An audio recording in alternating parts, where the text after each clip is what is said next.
top story of this segment is state politics. I'm pleased to be joined by Republican Senate candidate Carly Fiorina. Carly, welcome back to KOGO. Great to have you on. Hey, it's great to be with you. Thanks so much for having me, Chris. Now, I'm really pleased that you are focusing so intently on the $787 billion stimulus package adopted by Congress in February 2009. To hear the president talk about it, and to hear much of the media talk about it, and, of course, to hear your opponent, Barbara Boxer, talk about it, this has saved America from ruin. But in a state that's had over 10 or over 12% unemployment for 10 months in a row and probably practical unemployment of 15% and underemployment of 20%, it's tough to see the progress that Barbara Boxer and President Obama and Nancy Pelosi talk about. What are your main attack mode points when you go after Boxer on her pretending that this has been such a wonderful success?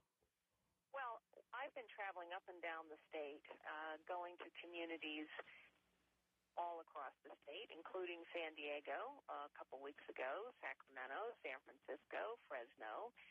And in every one of those communities, just as is true across the entire state, unemployment has gotten worse since the passage of the stimulus bill, not better.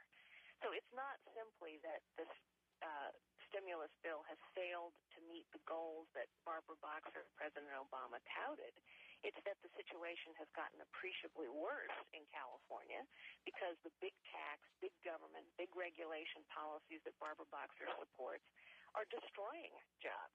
And so our unemployment rate actually was a little above 10% when that stimulus bill passed. It's now 12.5%, and that's reflective of higher unemployment rates in virtually every community across the state. We have 21 areas with unemployment, 21 counties with unemployment above 15%. We're in terrible shape in this state. Now, what I found to be just hilarious and indicative of the Boxer campaign and Barbara Boxer was that after you made your critical comments of her earlier today in San Francisco, Boxer's campaign responded by noting the Recovery Act brought $625 million for these projects, but they always involve public sector spending, University of California, Muni Transit Infrastructure, the San Francisco Housing Authority, money for San Francisco Unified. Now, you can't just keep printing money to preserve or create jobs connected to government spending. At some point, you have to have something that takes care of the 80% of America that relies on private sector employment. And Barbara Boxer, this has got to be the 7th or 8th press release I've seen in the last 3 months from her office touting job creation, and she never targets specifically something involving the private sector. It's as if the private sector does not exist as a means to better people's lives as far as she's concerned. Well, Barbara Boxer doesn't understand the real world. She doesn't understand how the economy actually works. She's been a politician for 34 years. And in her world, the only things that work are more taxes and more spending. So, of course, she ignores the private sector. If we want to grow the economy, then we have to do the things that get private sector jobs growing, and those include making it easier for small businesses and family-owned businesses and innovators and entrepreneurs to grow, to form, to hire, to prosper. And, of course, the regulations, the growing government bureaucracies, the huge increases in public sector employees, and the taxes and the debt required to support all that make it harder for small businesses. Barbara Boxer truly doesn't understand how the economy works, and that's why she has to go.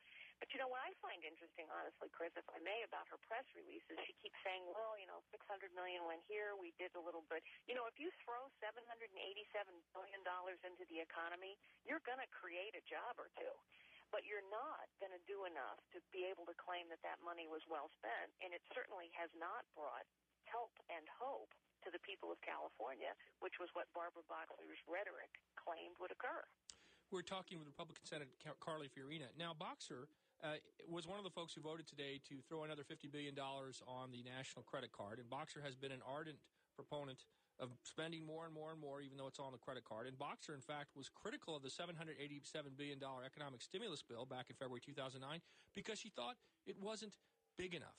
Now, you don't have to be a business person. You don't have to be, anybody but someone who's capable of doing rudimentary math to understand it's not healthy to have a country where 20% of all revenue is spent just on interest on the debt.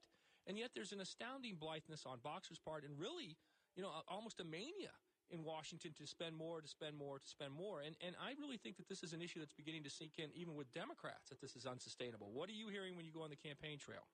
Oh, I think that's absolutely true. And, you know, one of the things I've said to you, Chris, on other occasions when we've been together is that what I hear when I travel up and down the state is whether people are Democrats or independents or Republicans, folks have had enough. I mean, they've had enough of out-of-control spending and out-of-control borrowing and out-of-control taxing, because not only can we not afford it, but it's not working, where our unemployment picture is worse, not better. And if you've seen the if you've seen the economic news that has come out lately, you know, the housing market isn't recovering. Guess what? People aren't buying houses as soon as that government credit goes away. The employment picture isn't improving. China is rapidly becoming the largest manufacturer in the world, outstripping us. And as I say, we're destroying jobs.